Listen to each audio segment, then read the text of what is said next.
animals walk into your life when you least expect it. They help you out in ways you never imagined. So when they get sick, with more than just one problem, how do you know what you need to do?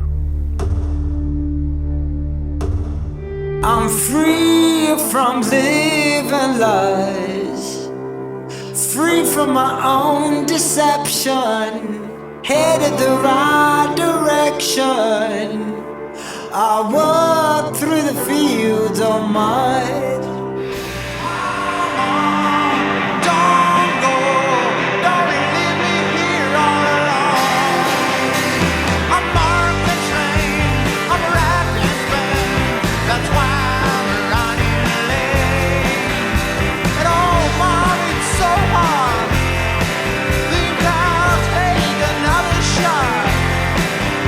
I don't see no reason that I should lie while I'm running dry.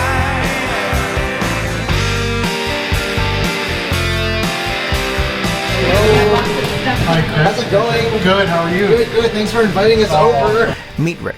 Rick's a neat guy.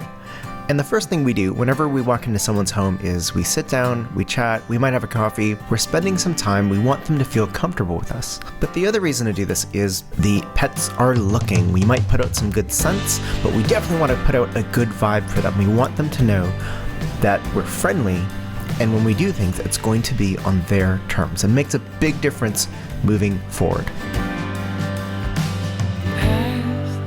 Let it all go, your pain, let it all go. But I noticed gradually, like, she just feeling bonier, feeling the spine, Yeah. the rear end, like Yeah. bony, and when I pick her up, it's like, oh, there's nothing to her. And of course, slowly over time, drinking more, eating more. So more food, got skinny, drinking more water, and then what did you find when you hit Google with that stuff? Something about parasites, and something about something else, but I forget what it was. It was the same thing that the patches had. Yes. Yes. That came up. Yep, that came up. And yeah, so that kind of made me feel a little bit better. We saw Patches not that long ago. She was a cat who ended up having hyperthyroidism. We'll put a link in the description below so you can check out her video too. Quite young when I first got her. Where'd you get her? She just came out of the bush one day when I was on a walk. You're kidding. No, and she was covered in burrs, and I pulled them out, and she followed me home. She followed you home. So you so she Try came not out. to cry. Yeah. So she came out of the woodwork and followed you home. She chose you.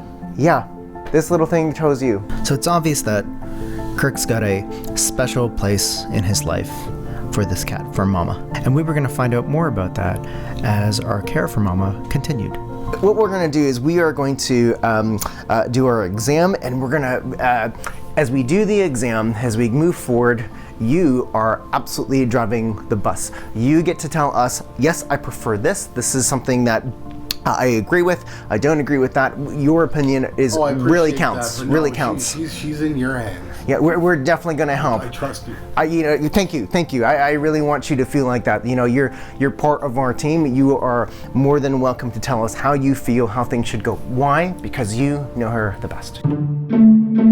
So as a house call vet, one of the most important things that we can do is give lead time. And what that means is giving that pet lots of time before you actually do your exam. So, we're looking for things. We're looking for her engaging with us. Is she curious about things that we introduce, like the weigh scale? Will she volunteer to weigh herself? We're reading her behavior and adjusting our approach accordingly. Now, you might have noticed we put some silver vine down on a towel when we first arrived, and the hope is that they start to feel or positively associate to that towel. So they get the idea that, oh, something good happened there. And then we take that very same towel or surface, place them on it or wrap it over them, and that can help them feel more safe, more secure, especially when doing an exam or any other procedure that might seem weird to them. And she's just lost a lot of hypaxial muscle mass. And that's we have a name for that. We call it skinny back. And skinny back is, whenever I see that, I know there's something going on. You have a 3 out of 6 heart murmur. That's not necessarily a bad thing. It's just a clue into what could be going on. Feeling her lump that she's got down here. It is memory tissue. I can now pull it away from the body. It's not firmly attached. That is a good thing. So what's going on here? What are we seeing?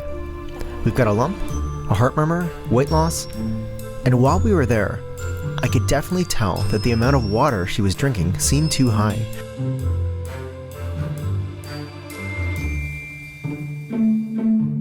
And her trips to the litter box seemed too frequent. Next up, we need a blood sample and a fine needle aspirate of the lump. This is taking a small needle and getting a sample of that lump so we can further determine what to do. We're going to put all these pieces together to figure out what her body's facing and what the right path forward would look like. So before we go poking with any needles, we try to get Mama as relaxed as possible. And then I like to explain things just to make sure everyone's on the same page. I'm gonna figure out what that lump is for you. I'm gonna take a sample of that lump. It's called a fine needle aspirate, very safe. It's like getting a needle. You'll feel a little pinch. So after some lead time, some silver vine, letting Mama get used to us, the needle goes in, and you'll notice she doesn't react that much. Well, you won't see it in the syringe, but it'll collect in the hub. And there we have it. We have our fine needle aspirate of that lump. Mama looks no worse for the wear, so we move on for our blood collection. Blood collection for a cat can almost be like preference testing. If they show they don't like to be held a certain way, we just move on. And for Mama, very quickly she showed that her preference was to have a needle done in her back leg. We would call this very minimal restraint. She's allowed to even move that back leg there. She's even allowed to talk. She can cuss at us if she wants to. She's allowed to say certain things. But if there's no struggling past 3 seconds, we know that she's finding this acceptable. She's okay. She's participating in the procedure. Kirk was totally relieved when we got the blood sample. Then we drop it in our centrifuge and get that processed. Next, we stain the slides over the oven, and then we set up our lab on Kirk's kitchen table.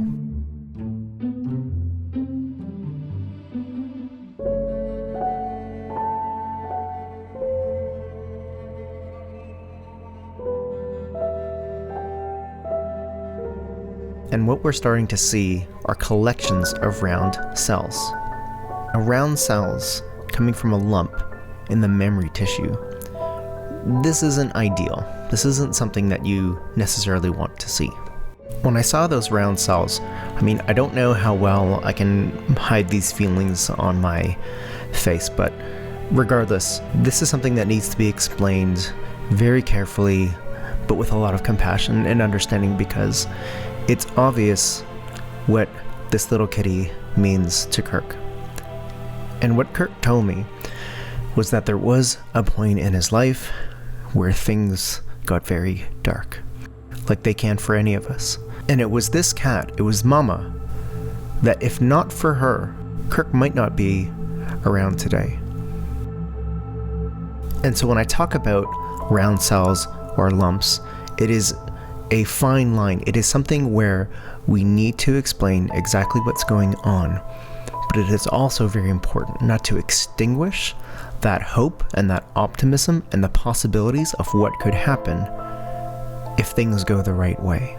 Having hope and having belief in a path you're going to follow for your pet is just as important as anything else, is just as important as anything technical. And essentially what I told him is, if the blood work came back completely normal, this isn't good. If we're explaining what's going on solely through what's happening with this growth on her memory tissue, this isn't a good place to be, and we'd have to talk about that. We'd have to figure that out. However, if the blood work showed a completely different story, if the blood work showed compelling signs to explain everything, then there's a pathway forward. And then we look at that lump, and then stepwise, we address everything that she needs. That lump, not good, but we have a new perspective on it moving forward.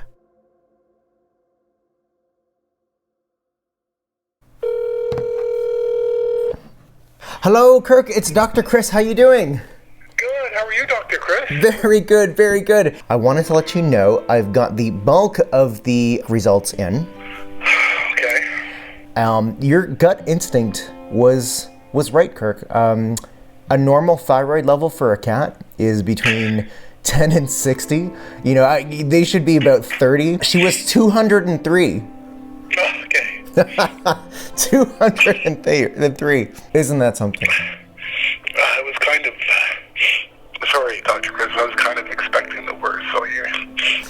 Oh, you completely made my day, trust me.